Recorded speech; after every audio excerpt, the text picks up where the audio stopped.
mateso, safari ya kuangalia na kuona ya kwamba hatuwezi, tumelemewa, tumefika mwisho, hatufanyi kitu kikionekana, hiyo yote inabaki nyuma yetu. Bwana sifiwe. Wengine inaonekana kama story ama historia tu, lakini kwangu mimi na wewe ambaye unaamini, siku 40 tunafanya kutua katika mlima Ararat. Bwana sifiwe.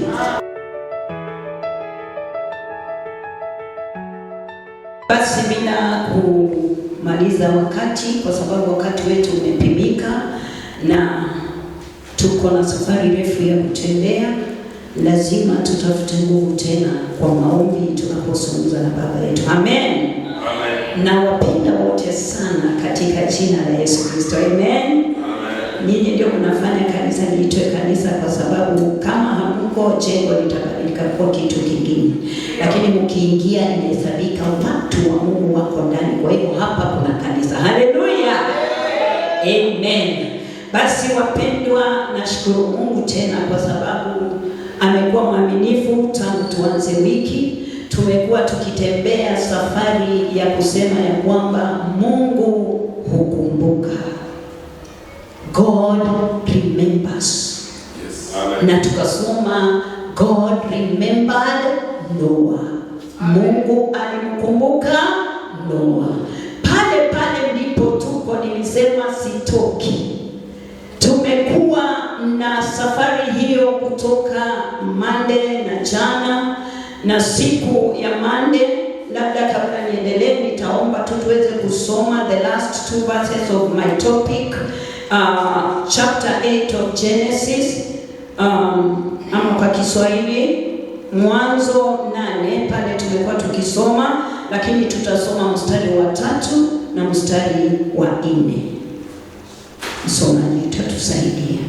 Wapendwa, tumekuwa kwa safari ya kusema ya kwamba Mungu hukumbuka, na siku ya kwanza tulisoma mstari wa kwanza wa kipekee ambao unasema ya kwamba na Mungu akamkumbuka Noa na maji yakapungua. Haleluya. Tukasema ya kwamba maji ni shida ambazo zinatuzunguka, lakini wakati Mungu anapita, jinsi alivyoachilia hewa juu ya maji, kulingana na hiyo mstari wa kwanza inasema aliachilia hewa juu ya maji wakati alipokumbuka Nuhu, na akaachilia hewa juu ya maji, maji yakatoroka, yakaanza fanya nini? Pungua. Haleluya. Siku ya jana tulitembea na mstari wa 2 ambapo Mungu sasa akaamua kufunga kila chemichemi ilikuwa ikitoa maji.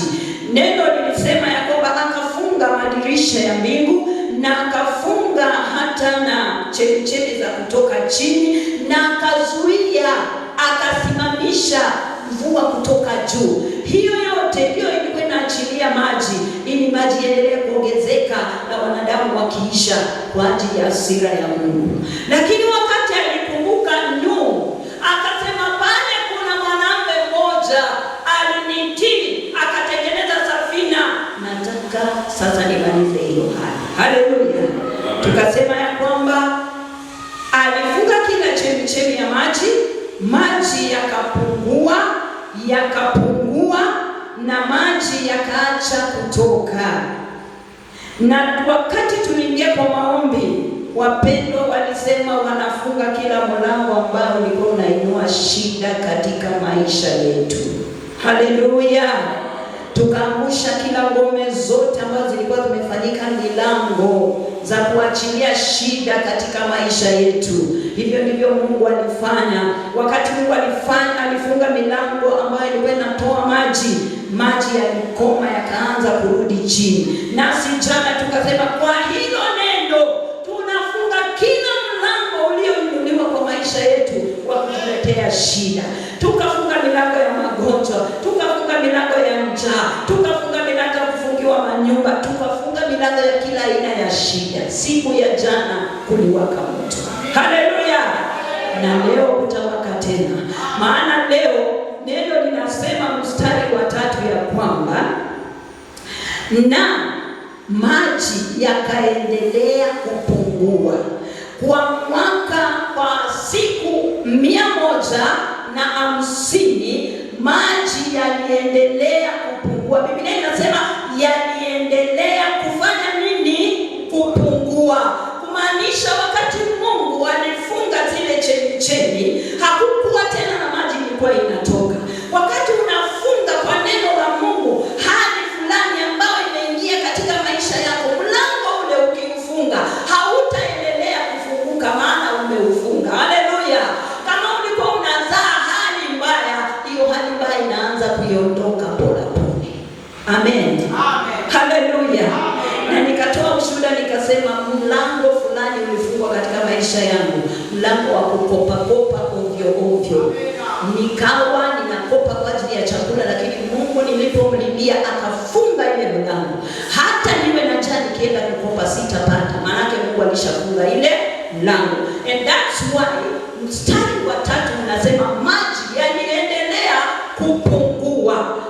Masiku 150 maji yaliendelea kupungua mpaka ikafika kule chini. Haleluya! Siku ya leo na jioni hii, hali zetu ambazo tumekuwa nazo zimetuzunguka katika maisha yetu. Wakati tulifunga jana, hata wale hawakuwa, tuliomba kila mmoja ingiaye katika haya madhabahu, tuliwainua tukasema, Mungu, kila dua ambalo linakanyaga kwa lile lango, haya maombi na iwachukue, haya maombi na iwafikie. Haleluya! Kwa hivyo tulishafunga milango, lakini leo kuna ombi la kusema ya kwamba tunaachilia yote inaendelea kupungua. Kama kuna mlango wa magonjwa itaendelea kuteremka, sio kuongezeka. Haleluya! Kama kulikuwa na mlango wa njaa itaendelea kurudi chini na sio kupanda juu. Haleluya!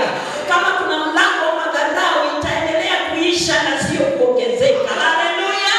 Kama kuna mlango wa kushindwa kuomba, ile mlango jana tulifunga, leo tunasema inaendelea kuteremka na sio kupanda chini. Wapendwa, hakuna chochote tulifunga jana. Kama una imani ya kuamini neno ambalo linasema na Mungu hukumbuka, hakuna chochote tulidili nacho jana kitaweza kuinuka tena. Amen. Haleluya. Kwa sababu hili ni neno ambalo Mungu mwenyewe alihusika kwa kutenda, akafunga kila sehemu, kila mahali, na kwa hivyo vyote alivyovifungia havikurudi kufunguka tena. Haleluya. Siku ya leo ombi letu ni kuachilia vyote, tukisema, Bwana, na hili gonjwa halitawahi nirudia tena, na hii njaa sitawahi iona tena, na ile matukano sitaipokea tena, na ile madharau nimekoma leo. Ndio ombi letu kwa Kristo. Maana neno linadhihirisha inawezekana. Amen. Haleluya. Wapendwa, mstari wa 4 unasema ya kwamba na mwezi wa 7 tarehe 17. Nisomee mahali kwa haraka sana, dakika 2. Mwezi wa 7 siku ya 17 ya mwezi, safina ikatua juu ya mlima wa Arati. Amen. Nataka usome Genesis. Asante. Nataka usome Mwanzo 2. Narudi nyuma kidogo. Mwanzo 2 tutasoma mistari ya kwanza ya 3 iweze kusema jambo pale. Mwanzo 2:1 hadi 3. Basi mbingu na nchi zikamalizika na jeshi lake lote, na siku ya 7 Mungu alimaliza kazi yake yote aliyoifanya, akastarehe siku ya 7, akaacha kufanya kazi yake yote aliyoifanya. 3, Mungu akaibarikia siku ya 7, akaitakasa kwa sababu katika siku hiyo Mungu alistarehe, akaacha kufanya kazi yake yote aliyoiumba na kuifanya. Amen. Amen. Biblia imetuambia mwezi wa 7 na safina ikatulia juu ya mlima Ararat. Haleluya! Hapo Mungu alikuwa tayari amemalizia kazi yake ya kumwokoa Noa. Amen. Sababu alikuwa anashughulikia maji iishe ili safina ipate mahala pa kutua. Na nataka tukumbuke kitu, maana najua tunasoma Biblia ya kwamba jinsi maandiko imesema katika kitabu cha Genesis 2 verse 1 to 3, jinsi Mungu alivyofanya kazi yake. Mungu aliumba mbingu na nchi na vyote alivyotaka kuviumba kwa siku ngapi? 6. Ilipofika siku ya 7, Biblia inasema na akaibarikisha ile siku, maana ni siku alipumzika. Haleluya! Na safina ilizunguka sijui ni miezi ngapi, lakini kulingana na neno inaonekana ilikuwa hiyo miezi 7, kwa sababu mwezi wa 7 ndio sasa safina inatulia juu ya mlima Ararat. Inaonekana ilizunguka mwezi wa kwanza, wa pili, mpaka miezi 7. Na wakati ilifika mwezi wa 7, nambari ambayo inatujulisha ama inatufahamisha ni wakati wa kupumzika. Amen. Wakati wa kupumzika. Kama safina ilitulia wakati ule, mwezi ule, kwa ule mlima wa Ararat, leo hii wapendwa, siku 40 zikikamilika, Smyrna tunapumzika.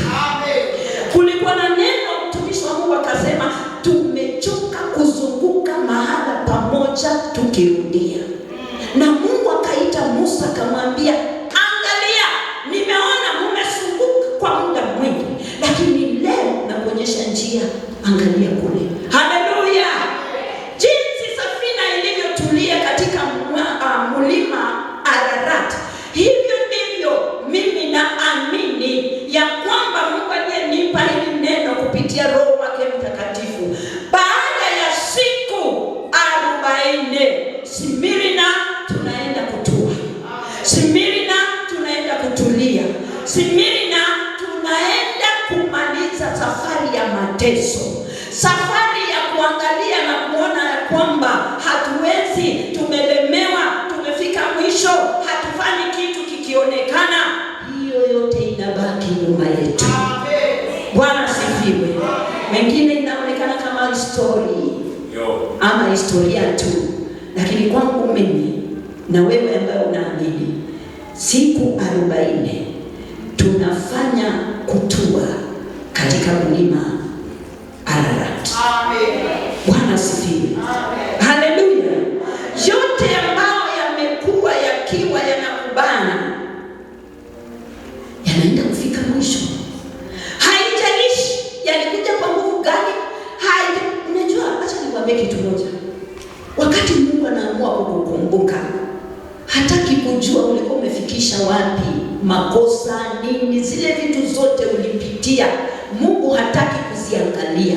Maana kuna kitu moja huenda amekiona ndani yako na akaamua leo hii mimi ninataka kumfungua huyu mmoja. Kwa hivyo ninamkumbuka maisha yake yote ya nyuma, ninasahau. Nataka nimtengenezee yale ya pale mbele. Amen. Kwa hivyo kutua kwetu kunaelekea siku 40, sisi tunatua, nanga yetu itafika katika mlima Ararat, kwa sababu tumekataa lolote ambalo tuliingia ndani halitakuwa letu tena. Tumejinawa na kujitoa kwa hali zote ambazo zimekuwa sumbufu katika maisha yetu. Bwana asifiwe. Kwa hivyo ni wakati ambapo tukiinuka kwa maombi, wewe unajua ni nini kile kinakuzunguka, ni nini kile kinasalia, ni nini kile ukiambia Mungu nikumbuke atakiondoa na utatulia jinsi safina ilitulia.